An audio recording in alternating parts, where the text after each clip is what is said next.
Mapagpalang araw po muli sa inyo. Welcome back ulit sa ating munting YouTube channel. So ngayong araw po, panibagong episode na naman ng aming buhay construction ang inyong matutungayan at panibagong kaalaman na naman ang inyong mapupulot sa video na gagawin natin. So for today's vlog mga kadigma, i-share natin sa inyo yung forma nitong poste natin, yung basic na pamamaraan na kung saan nagkakaroon ng common mistake kapag nasa finishing stage na tayo nung paggawa ng bahay natin. Ito po yung parating na-encounter natin, lalo kapag hindi tayo yung nag-layout, nagkakaroon po nung kunting problema, lalo na kapag nag-tiles na tayo tsaka nag-ceiling, lalo pag may design yung ceiling na mga groove. Ito po yung parating nangyayari. Ito po yung nagiging dahilan kung bakit nawawala sa eskwela yung bahay natin. Kaya naisipan po natin i-share sa inyo yung pamamaraan ng tamang proseso sa pagforma nitong poste natin. Kasi marami yung kadigma natin na napapansin natin kapag nag-forma ng poste, kapag naitayo ng poste, hindi na nila na iisip yung kahalagahan nitong grid line natin. Yan, yung mga tansi na yan na inilalagay natin. So yan po yung isi-share natin sa inyo ngayon, para may maiambag naman tayo dun sa mga kapwa nating kadigma na gustong matuto ng tamang pamamaraan sa pagpupurma ng poste. So i-demo po namin sa inyo kasama sina Uncle yung basic na pamamaraan sa pagpurma nito. So samahan niyo po kami pagkatapos nito.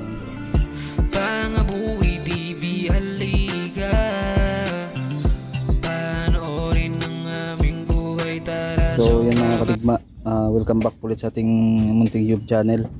Gaya ng sinabi natin kanina, share natin sa inyo yung tamang proseso ng paglalagay ng forma ng poste natin kapag nabuhusan na ng pundasyon. Didimo po ni na Uncle yung paggawa nito tsaka ni Bro Buboy. Kasi gaya ng sinabi ko kanina, ito po yung isang malaking faktor kung bakit nawawala sa eskwela yung bahay natin. So bago tayo mag-umpisa, shoutout po muna tayo dun sa kaibigan nating vlogger na walang sawang sumusuporta sa atin, si Jong Waray. Maraming salamat po Lord sa iyo. Tsaka dun sa mga iba pa po nating kaibigang vlogger na gustong ma-shoutout, paki-leave na lang po ng comment sa baba para mabigyan po natin ng pansin yung kahilingan ninyo. So laban lang ho tayo sa ginagawa natin. So balik ko tayo dito. Itong video po na to ay ginawa natin para tumulong po dun sa mga kapwa natin kadigma na gustong matuto sa larangan ng construction, lalo na dito sa stage na ito, sa wrapping. Yung video po na to para sa inyo. Tsaka dun po sa mga veterano na nating kapwa kadigma, pasintabi po muna sa inyo. Tulungan po muna natin yung mga kadigma natin na gustong matuto. So ayan, gaya ng sinabi natin, sina Uncle yung gagawa niyan kasi sila yung nakatuka, sila yung may alam dyan sa paggawa niyan. Ayan, kasi napapansin natin sa ibang kadigma natin na construction worker, kapag naitayo na yung poste, akala nila na okay na. So hindi nila naiisip, hindi nila nababalikan itong kahalagahan nitong grid line natin. So ito po kasi yung guide natin kapag nagli-layout tayo. Ito po yung kinukunan natin ng eskwela. So dapat to kapag nag sit up na tayo nung forma natin, ito po pa rin yung kukunan natin ng guide. So gaya ng nakita ninyo kanina, yung bago tayo mag-intro, hinulugan po ni na Uncle yung kanto nun nung linya natin, yung paganon tsaka yung paganon, kasi yun po yung tamang proseso nun para hindi ho tayo mawala sa eskwela. Ayan, lalo na po yung pag naitayo na ho natin to pataas, kasi ito yung magiging butterboard na rin nung hollow blocks natin, yung poste natin. So kapag wala sa eskwela yung dulo nito, so malaki yung posibilidad na magkakaroon tayo ng problema kapag nagfinish na. Naman ho tayo sa nagmamagaling, ito pong video na to ginawa natin para malisin po natin yung pagkakamali natin. Gaya ng sabi ng iba dun sa mga veterano nating mga kapwa kadigma, yung trabaho na inumpisahan sa mali, hanggang matapos yan hahanap ka ng paraan para matama. So ang mangyayari, daya-daya na lang. So andun tayo nagkakaroon ng problema, lalo kapag hindi tayo yung nagfinish. Doon po nakikita yung mga error natin.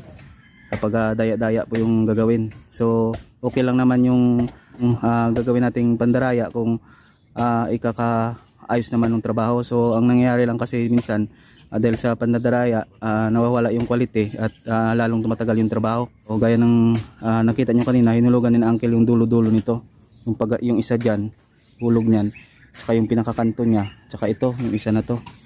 So naging dalawa po itong lubid natin na to, yung guide natin, kasi itong isa na to, ito yung guide natin para dun sa bakal. Tapos ito yung finish natin, kasi 4cm po yung concrete cover natin mga kadigma. So ito po yung hinulugan nila, yung labas na to, kasi ito yung finish nya. So ayan, yung second step na ginawa, nagputol sila Uncle nung pinaka-stopper nya, yung guide natin sa baba para pantay yung concrete cover natin na 4cm kabilaan. So tinatali nila doon sa baba.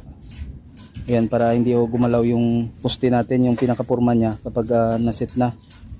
Yan yung magsisilbing guide nya para maitayo ng maayos yung purma. So kung mapapansin niyo kanina, naguhit si Uncle dun sa pinakababa.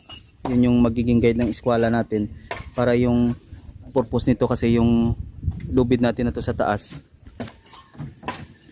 Ayan, yung lubid natin dito sa taas, dinala nila dun sa baba. So meaning to say, eskwelado pa rin yung ibaba natin. Kahit yung iba kasi mga kadigma, yan, kapag naitayo na yan, okay na sa kanila, kasi sabi nga nasa hulog naman yan. So may tendency kasi yan mga kadigma, kapag nagbubuhos tayo, minsan yung poste natin nawawala sa hulog kasi nagagalaw ng buhos. Kaya malaki yung, kahit sinabi natin na hulugan na natin ng maayos, malaki po yung tendency na gumalaw yun. At sureball po tayo dyan sa mga ganun na proseso.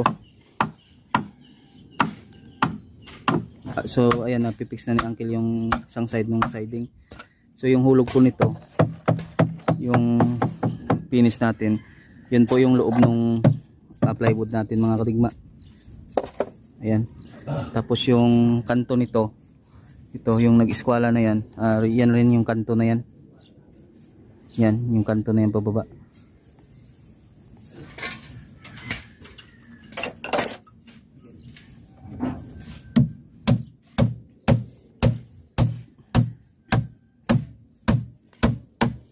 So naglagay si Uncle nung isusum natin. Ayan. Naglagay siya nung stopper doon sa labas nung forma natin sa pinakababa. So bali magkakaroon ng sinturon yan mga kadigma doon sa pinaka base nya.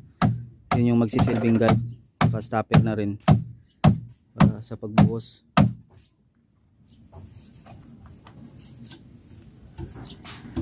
Magaling dito yun, stopper.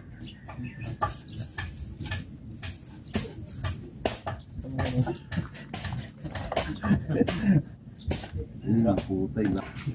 Kalinis na. Yung taas po pala ng forma natin mga kadigma, yan yung level ng tie beam natin. May marker sila niyan, yung sukat po galing dun sa marker, 150 po.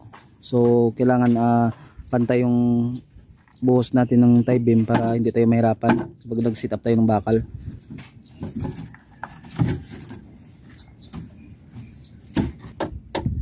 So kung mapapansin niyo, magpapako si Bro Buboy nung pinaka-outer natin.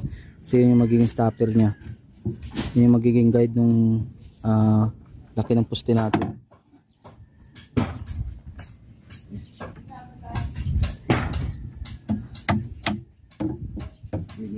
So yung pako na yun yung magsisilbing guide. Tapos dito magkakaroon yung kabilaan. Saka ilalagay natin yung kabila.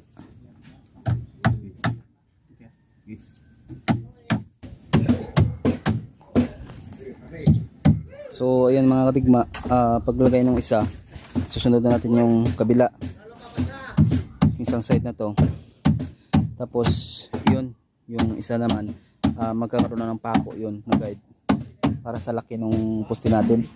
mayroon sina uncle na napinis doon na nabuhusan natin kahapon dun sa last vlog natin. Papakita na lang natin sa inyo para hindi na humaba masyado yung video natin kasi mahirap na mag-edit pa kapag masyadong mahaba. Nong?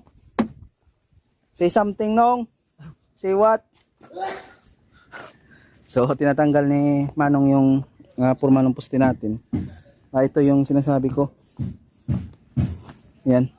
Yan po yun yung sinasabi ko sa inyo. Pagkatapos nung lagay nung guide natin doon, yung pinaka-stopper sa ilalim, ayan, maglalagay na tayo ng sinturon mga kadigma. Yan, paikot yan para hindi pumutok yung poste natin kapag binabrator. Yan, pag ganun, ayan. Yan ang yung proseso niyan. Maglalagay na tayo ng mga bracing nya. Ayan. Ang mahalaga ho, na-share natin sa inyo kung ano kahalaga itong lubid na ito, yung paganon tsaka yung paganon yung eskwala. So nasa eskwala ho kasi yan, nasasabi natin nasa eskwala kasi ito po yung guide natin. Mga kadigma, ito po kasi yung guide natin. Yan yung buong plywood na yan. Yan po nasa eskwala yan. Kaya malilisin po yung mistake natin, yung pagkakamali kapag yung trabaho na umpisahan natin ng tama.